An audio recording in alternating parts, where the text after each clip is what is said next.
আপনারা জানেন এবারই প্রথমবারের মতো আমরা প্রবাসী বাংলাদেশিদেরকে ভোটার নিবন্ধন কার্যক্রমে আওতায় নিয়ে আসতে সক্ষম হয়েছি।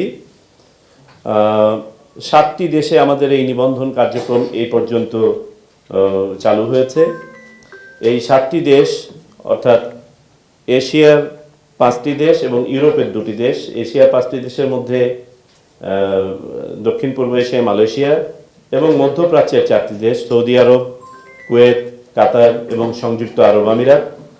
আর ইউরোপের 2টি দেশ তথা যুক্তরাজ্য এবং ইটালিতে আমাদের 11টি মিশন অফিসে এই কার্যক্রম চালু হয়েছে। সেই কার্যক্রমের আওতায় এই পর্যন্ত চূড়ান্তভাবে নিবন্ধন সম্পন্ন হয়েছে 13,151 জনের।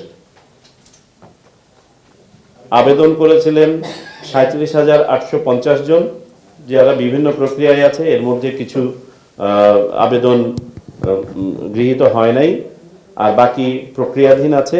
এই পর্যন্ত প্রক্রিয়া সম্পন্ন করা হয়েছে 13,151 জন। যাদের প্রক্রিয়া সম্পন্ন হয় নাই কিন্তু তারা বই পেয়ে যাবেন তদন্ত সাপেক্ষে, তারাও এই তালিকায় সন্নিবেশিত হয়ে যাবেন চূড়ান্ত ভোটার তালিকায়। প্রবাসী বাংলাদেশিদের ভোটার তালিকায় সন্নিবেশিত করার ব্যাপারে আর দুই একটি কথা আমি বলতে চাই। যেমনটা বলেছি যে 7টি দেশে আমাদের এই সেবা ইতিমধ্যে চালু হয়েছে। আরও 2টি দেশের প্রস্তুতি আমরা ইতিমধ্যে সম্পন্ন করেছি। খুব অল্প সময়ের মধ্যে এই 2টো দেশে আমরা চালু করব। একটি হচ্ছে অস্ট্রেলিয়া আর একটি হচ্ছে কানাডা।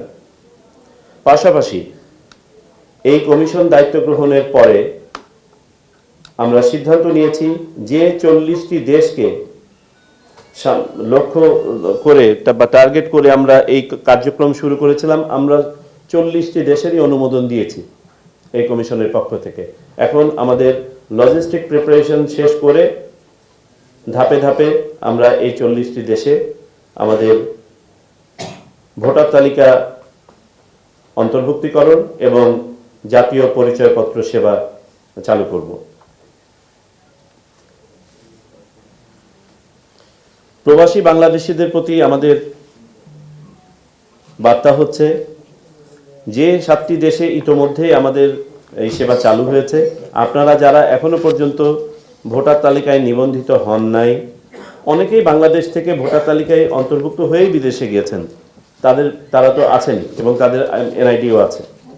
যারা হন নাই তাদেরকে আমরা উৎসাহিত করব যে আপনারা সময় করে এই কাজটি সম্পন্ন করবেন, এটি আপনার নাগরিক অধিকার।